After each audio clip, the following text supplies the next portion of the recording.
ஆண்டாள் எம்பெருமானார் ஜீயர் திருவடிகளே சரணம், ஜீயர் திருவடிகளே சரணம். வழக்கமாக நாம் ஆழ்வார் எம்பெருமானார் ஜீயர் திருவடிகளே சரணம், ஜீயர் திருவடிகளே சரணம் என்றுதான் தொடங்குவோம். ஆனால் இன்றைய தினம் ஆண்டாள் நாச்சியாருடைய திருநக்ஷத்திரம்,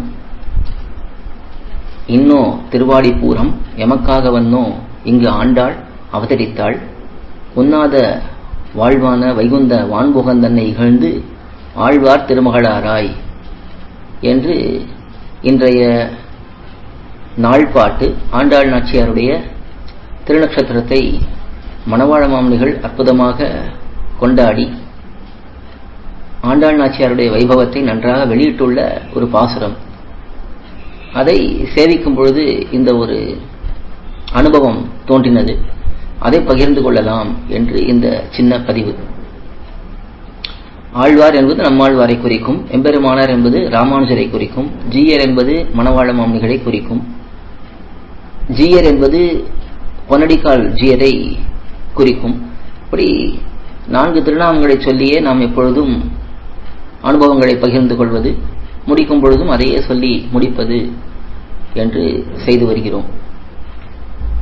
ஏனெனில் ஆழ்வார் எம்பெருமானார் ஜீயர், அதே போல பொன்னடிக்கால் ஜீயர் நமக்கு பேருபகாரம் பண்ணின மகாச்சாரியர்கள்.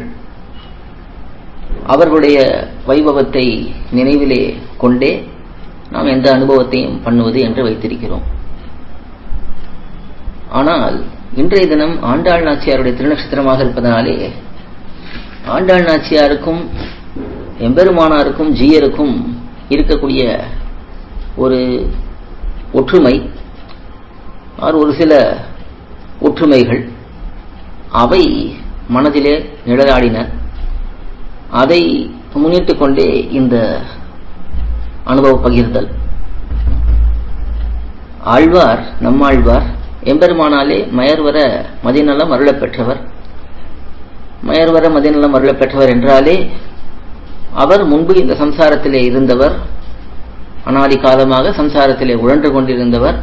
பிற்பாடு எம்பெருமானாலே திருத்தப்பட்டு ஆழ்வாராக ஆக்கப்பட்டார் என்று நாம் பல இடங்களிலே அனுபவித்திருக்கிறோம். இந்த விஷயத்தை பூர்வாச்சாரியர்கள் இதை ஸ்பஷ்டமாக விளக்கியுள்ளார்கள். ஆனால் எம்பெருமானாரோ ஜீயரோ ஆழ்வாரை போல அல்ல. அவர்கள் ஆதிசேஷனுடைய அவதாரங்கள். ஆக பரமபதத்திலிருந்து இந்த சம்சாரத்துக்கு வந்து இங்கிருப்பவர்களுக்கு உஜ்ஜீவனத்துக்கு வழி செய்ய வேண்டும் என்பதற்காக பெரிய அனுபவமான பரமபத அனுபவத்தை விட்டு இங்கே சம்சாரத்திலே நமக்காக வந்து அவதரித்தார்கள். இந்த எம்பெருமானாருக்கும் ஜீயருக்கும் யார் முன்னோடி என்றால் அது ஆண்டாள் நாச்சியார் தான். அதைத்தான் இந்த பாசுரத்திலே மணவாள மாமுனிகள் அழகாக எடுத்து காட்டுகிறார். குன்னாத வாழ்வான வைகுந்த வான்போகம் தன்னை இகழ்ந்து ஆழ்வார் திருமகளாராய் என்று இந்த திருவாடிப்புறத்தன்று ஆண்டாள் நாச்சியார் குறைவற்ற வைகுந்தத்திலே இருக்கக்கூடிய ஆச்சரியமான இன்பங்கள் அதையெல்லாம் விட்டு இந்த சம்சார மண்டலத்திலே நாமே இந்த சம்சாரத்திலே இனி பிறகு வேண்டாம் என்று நினைத்துக் கொண்டு பிரார்த்தித்துக் கொண்டிருக்கிறோம். அப்படிப்பட்ட சம்சார மண்டலத்திலே ஆண்டாள் நாச்சியார் வந்து தோன்றி நமக்கெல்லாருக்கும் நல்ல வழியை காட்டிக் கொடுத்து பேருபகாரத்தை முதலிலே பண்ணினாள். பூமி பிராட்டி ஆண்டாள் நாச்சியாராக அவதரித்ததை பார்த்தே ஆதிசேஷன் எம்பெருமானுடைய ஆணையின் பேரிலே எம்பெருமானாராகவும் பிற்பாடு மணவாள மாமுனிகளாகவும் வந்து அவதரித்து நமக்கு நன்மையை பண்ணினார். ஆக ஆண்டாள் நாச்சியார், எம்பெருமானார், ஜீயர் இவர்கள் மூவருக்கும் ஒரு பெரிய ஒற்றுமை. இங்கே முதல் ஒற்றுமை, இவர்கள் மூவருமே நித்தியசூரிகளுடைய அவதாரம், அதாவது பூமி பிராட்டி மற்றும் ஆதிசேஷனுடைய அவதாரம். நமக்காக, நம்முடைய நன்மைக்காக அந்த இன்பத்தை விட்டு இந்த சம்சார மண்டலத்திலே வந்து பிறந்து நற்கதியை, நல்ல வழியை நமக்கு காட்டினார்கள். இதற்கு மேலே இன்னும் சில அழகான ஒற்றுமைகள், பொருத்தங்கள் நாம் இவர்கள் வாழ்விலே பார்க்கலாம். ஆண்டாள் நாச்சியார் பெரியாழ்வாருடைய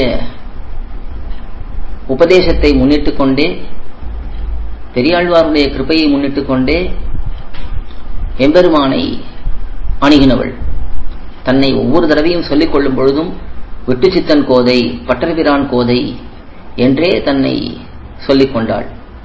ஆக ஆண்டாள் நாச்சியார் என்னதான் எம்பெருமானிடத்தில் ஈடுபாடு கொண்டிருந்தாலும் ஆச்சாரிய நிஷ்டையிலே இருந்தவள்.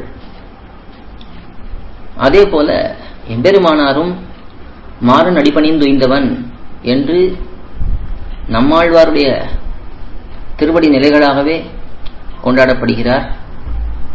அது மட்டும் இல்லாமல் ஆளவந்தாருக்கு தன்னை ஏகலைவனாக சொல்லிக் கொண்டார்.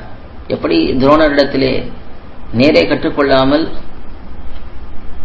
மறைந்திருந்து கற்றுக்கொண்ட ஏகலைவன் சிறந்து விளங்கினானோ, அதே போல ஆளவந்தாரை நேரே சந்திக்காமல் அவருடைய அனுகிரகத்தினாலேயே வாழ்ச்சியை பெற்றவர் எம்பெருமானார் என்று தானே சொல்லிக் கொள்கிறார். எப்பதாம்போர்ஹத்யான வித்வஸ்தாசேஷ கல்மஷக வஸ்துதாம் உபயாதோகம் யாமுனேயம் நமாமிதம் என்று பொருளல்லாத என்னை பொருளாக்கினவர் ஆளவந்தார் என்று எம்பெருமானார் தாமே சொல்லுகிறார். அதே போல மணவாள மாமுனிகளும் ஆச்சாரிய நிஷ்டையிலேயே இருந்தவர். எம்பெருமானாரிடத்திலே அதீத பிரியத்தோடே அன்போடே இருந்ததனாலே இவருக்கு யதீந்திர பிரவணர் என்ற திருநாமம். திருவாய்மொழி பிள்ளையினுடைய அத்தியந்த பிரிய சிஷ்யராக வாழ்ந்து அந்த திருவாய்மொழி பிள்ளையினுடைய ஆணையின் பேரிலேயே தன்னுடைய வாழ்க்கையை அமைத்துக் கொண்டவர். அதாவது ஆழ்வாருடைய பாசுரங்களிலேயே பொழுதை போக்க வேண்டும், திருவாய்மொழி வியாக்கியானத்தையே எப்பொழுதும் பரப்பி வர வேண்டும் என்பதை திருவாய்மொழி பிள்ளையிடத்திலிருந்து ஆணையாக பெற்று அதன்படியே வாழ்ந்தவர். அதனாலே ஈட்டு பெருக்கர் என்ற திருநாமத்தையும் பெற்றார். திருவாய்மொழியினுடைய வியாக்கியானமான ஈடு வியாக்கியானம், அதை நன்றாக உலகத்திலே பரவச் செய்தவர் மணவாள மாமுனிகள். இப்படி ஒரு சில ஆச்சரியமான விஷயங்கள் இன்றைய தினம் ஆண்டாள் நாச்சியாருடைய திருநக்ஷத்திரமாக இருக்க, அந்த சமயத்திலே இந்த இன்னோ திருவாடிபூரம் என்கிற பாசுரத்தை அனுசந்திக்கும் பொழுது அடியனுக்கு தோன்றின சில விஷயங்கள், பூர்வர்கள் காட்டின அர்த்தங்கள் தான், இன்னும் புதிதான அர்த்தம் இல்லை. அதை சேர்த்து இங்கே பகிரக்கூடிய ஒரு பாக்கியம் ஏற்பட்டது. ஆண்டாள் திருவடிகளே சரணம், ஆழ்வார் திருவடிகளே சரணம், எம்பெருமானார் திருவடிகளே சரணம், ஜீயர் திருவடிகளே சரணம், ஜீயர் திருவடிகளே சரணம். கோயில் KOYIL என்னும் ஆப்பை கூகுள் பிளே ஸ்டோரில் இருந்தோ ஆப்பிள் ஆப் ஸ்டோரில் இருந்தோ டவுன்லோட் செய்து இது போன்ற சம்பிரதாய விஷயங்களை கேட்டு மகிழலாம். எங்கள் வலைத்தளம் koil.org KOYIL.org